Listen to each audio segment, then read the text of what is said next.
Senin kemarin, gue membuat video yang review 6 Hours of Fuji. Jujur, waktu gue nulis naskah dan ngedit video itu, gue sempat ragu dengan hasilnya. Karena ini sesuatu yang baru, jadi gue khawatir kalian gak akan suka. Alhamdulillah, respon yang gue dapat dari video kemarin sangat positif, dan banyak dari kalian yang pengen gue untuk lebih banyak melakukan review balapan. Untuk itu, gue memutuskan untuk nge-review balapan lagi yang baru kelar minggu lalu, yaitu balapan pertama dan kedua DTM di Hockenheim. Sebelum gue membahas daging dari video ini, gue mau bilang terlebih dahulu bahwa Hockenheim melambangkan sirkuit terakhir di musim DTM. Otomatis, tekanan bagi para pembalapnya sangat besar, apalagi untuk musim ini, karena terdapat 9 pembalap yang bisa menjadi juara DTM. 9 pembalap loh. Pada saat itu, yang berada di urutan paling atas adalah Lucas Auer dengan 171 poin.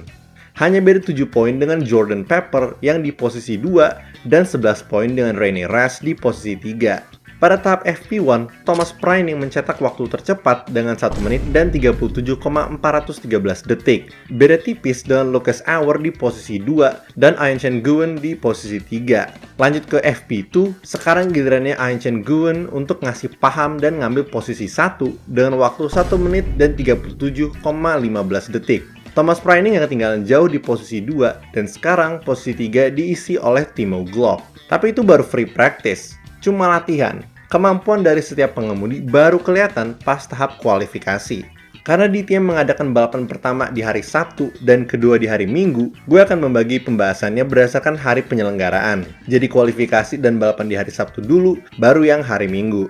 Untuk kualifikasi pertama, yang pakai Ferrari pada kenceng banget. Hal ini bisa lu lihat dari siapa yang masuk top 3. Pertama ada Ben Green yang berhasil mencetak waktu tercepat dengan 1 menit dan 36,759 detik. Kemudian di posisi 2 terdapat Jack Aitken yang 0,124 detik di belakang, dan di posisi 3 ada Thierry Vermeulen yang 0,143 detik lebih lambat. Bagaimana dengan Lucas Auer? Sayangnya ia kehilangan kendali pada tikungan 8 dan menabrak tembok, sehingga ia akan mulai dari posisi 18. Pada 4 Oktober 2025, balapan pertama dari ronde Hockenheim akan dimulai. Namun, para pengemudi disambut dengan hujan yang deras banget. Walaupun DTM menggunakan mobil yang tertutup, intensitas dari hujan ini membawa resiko yang sangat besar. Antara lo kehilangan kendali berkat aquaplaning, yaitu sebuah keadaan di mana ban dan aspal terpisahkan oleh lapisan air, atau lo kehilangan kendali karena nggak bisa melihat apapun yang ada di depan berkat cipratan air yang deras dari mobil di depan lo. Itu kenapa balapannya sempat ditunda selama lebih dari 10 menit. Setelah lama menunggu, akhirnya kondisi sirkuit dinyatakan aman dan balapan pertama Hockenheim akan segera dimulai.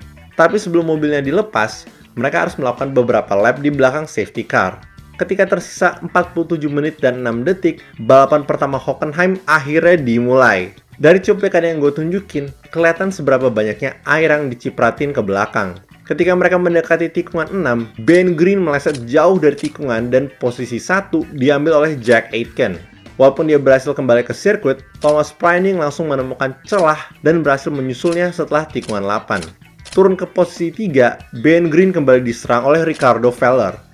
Kemudian, kita mendapatkan DNF pertama. Jordan Pepper menyentuh bagian belakang dari McLaren nomor 25 milik Ben Dorr yang membuatnya kehilangan kendali sampai menabrak tembok. Di posisi 3, Green akhirnya disalip oleh Feller pada tikungan 6. Gak lama setelah itu, Maurice Schuring mengambil posisi 4 dari Green pada tikungan 8. Menuju tikungan 11, Preining berhasil menyusul Aitken untuk posisi 1. Saking licinnya aspal di sini, beberapa pembalap sampai ngedrift di tikungan 16 loh. Kemudian terjadi DNF kepada Nicolas Baird yang kehilangan kendali sebelum tikungan 12, yang menyebabkan bagian belakang mobilnya untuk menyentuh tembok. Dengan waktu 15 menit dan 30 detik yang tersisa, terjadi bencana lagi yang menimpa seseorang. Kali ini adalah Jules Gounon. Ketika ia masuk pit stop, ban depan kirinya dipasang kurang rapat, yang menyebabkannya untuk kendor, dan ketika masuk pit stop lagi, langsung lepas dan gelinding sendiri. Otomatis dia terpaksa untuk DNF. Dengan sisa 7 menit dan 30 detik, terjadi pertarungan untuk posisi 2 antara Aitken dengan Feller menuju tikungan 8. Feller berhasil menurunkan Aitken ke posisi 3, tapi Aitken masih belum aman, karena di belakangnya ada Schuring yang siap untuk menerkam. Setelah beberapa tikungan, akhirnya Schuring berhasil menyalip Aitken pada tikungan 12. Pada lap terakhir, terjadi pertarungan sengit antara Shuring dengan Feller untuk posisi 2. Shuring mencoba nyalip di tikungan 6 tapi gagal. Lewat tikungan 7 dan masuk tikungan 8, ia mencoba lagi tapi nggak ada celah. Mereka berdua bersebelahan ketika masuk tikungan 12, tapi Feller masih bisa mempertahankan posisi 2. Ketika itu semua terjadi, Preining yang 15 detik di depan berhasil meraih juara 1. Balik ke duel di belakang, Feller berhasil mempertahankan posisi 2 sampai melewati garis finish. Tapi harus kita akui, kalau misal garis finishnya sedikit lebih jauh, Shuring bisa aja menyalip si Feller. Lihat aja cuplikannya, ketat banget. Dengan hasil kayak gini, Preining naik ke posisi 2 dalam klasemen kejuaraan. Tapi posisi 1 masih dipegang oleh Auer karena ia berhasil finish di posisi 12. Pada 5 Oktober 2025, datanglah hari kedua kualifikasi dan balapan di Hockenheim. Hasil dari kualifikasinya sangat mengejutkan, karena yang mendapatkan pole position adalah Gilles Magnus dengan mobil Aston Martin. Kenapa mengejutkan? Karena ini merupakan musim pertamanya di DTM. Bukan hanya untuk dia, tapi juga untuk timnya Come2U Racing. Kemudian di posisi 2 ada Guwen dan di posisi 3 ada Green. Akhirnya pada jam 6.40 waktu Indonesia, balapan terakhir DTM 2025 dimulai. Tanpa basa-basi, langsung terjadi dempet-dempetan antara Ras dan Green. Lewat tikungan 1, Ras berhasil mengambil posisi 3. Menuju tikungan 6, terjadi drag race antara Ras dan Guwen. Mereka berdua telat ngerem dan melebar. Pas mau balik, Ras ditabrak oleh Green dan Vermeulen. Itu menyebabkan kerusakan besar pada mobilnya dan ia terpaksa DNF. Bukan hanya dia, tapi kecelakaan itu juga membuat Green untuk DNF juga. Kekacauan ini memunculkan safety car dong. Tanpa menunggu lama, akhirnya balapan ini bisa dilanjutkan. Magnus yang di posisi 1 dikejar tanpa ampun oleh Guwen selama beberapa lap. Ketika Magnus masuk pit stop, posisi 1 diambil oleh Guwen dan ia menunda selama mungkin sebelum perlu masuk pit stop. Dengan sisa waktu 27 menit dan 30 detik, terjadi adu mekanik antara Weidman dengan Magnus dan Engel. Weidman dengan ban yang udah panas berusaha untuk menyalip mereka berdua yang belum lama keluar dari pit stop. Ia melihat celah dan berhasil mengambil posisi 2. Tapi Magnus nggak mau menyerah. Dia langsung masuk dan mengambil balik posisi 2 pada tikungan 8. Ketika tinggal 14 menit lagi, bannya Magnus tiba-tiba kempes.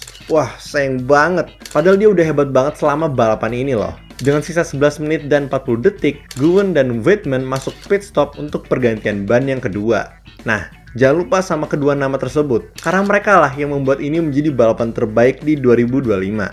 Di belakang mereka, Auer berhasil menyusul Pepper ketika keluar dari pit stop. Duel Auer dan Pepper diganggu dengan kedatangan Aitken yang berhasil merebut posisi 4. Ketika tinggal 6 menit dan 44 detik, safety car dikeluarkan lagi. Wah, gila. Gue semakin tegang ketika nonton balapannya. Karena seperti yang kita tahu, ketika balapan dimulai setelah safety car, terdapat kemungkinan besar akan terjadi kekacauan. Semua pembalap pasti langsung all out, gaspol tanpa rasa takut. Apalagi buat mereka yang pengen dapat gelar kejuaraan musim ini. Saat nunggu safety car selesai, muncul pemberitahuan bahwa Jordan Pepper dan Jack Aitken terkena pelanggaran karena salip-menyalip ketika bendera kuning dikeluarin. Mereka diwajibkan untuk mengemudi melewati kotak penalti sebanyak 3 kali. Ini merupakan berita bagus bagi Auer, karena dia akan secara otomatis dinaikkan ke posisi 4. Tapi ini juga berita buruk untuk Guwen. Kalau Auer masih di posisi 6, Guwen bisa tetap menjadi juara DTM dengan finish di posisi 2. Tapi kalau Auer naik ke posisi 4, maka posisi 2 nggak akan cukup. Kalau Guwen pengen jadi juara DTM, dia harus finish di posisi 1. Karena safety car tersebut, balapan ini dikasih 3 lap tambahan. Tanpa menunggu lama, akhirnya safety car masuk ke dalam pit stop dan balapan ini bisa dilanjutkan lagi. Ketika tinggal 1 menit dan 8 detik lagi, Weidman mencoba untuk mencari celah pada tikungan 6, tapi belum berhasil. Waktu dan jumlah lapnya terus berkurang, tetapi ketegangan dan keseruannya masih belum selesai. Ketika gue kira udah selesai, muncul tulisan Final Lap. Gue ulang lagi nih, Final Lap. Padahal Hockenheim bukan sirkuit yang panjang loh, tapi rasanya kayak nggak selesai-selesai. Gue juga semakin deg-degan. Menuju tikungan 6, Weidman berada tepat di belakang Guwen. Dia mencoba untuk nyusul, tapi belum berhasil. Lewat tikungan 7 dan 8, Weidman mencoba ambil garis luar, tapi nggak ada celah. Menuju tikungan 11, Weidman akhirnya berhasil menyalip Guwen dan mengambil posisi 1. Tapi Guwen belum menyerah. Dia ngerem setelat-telatnya, bahkan sampai lewat rumput untuk mengambil balik posisi 1 di tikungan 12.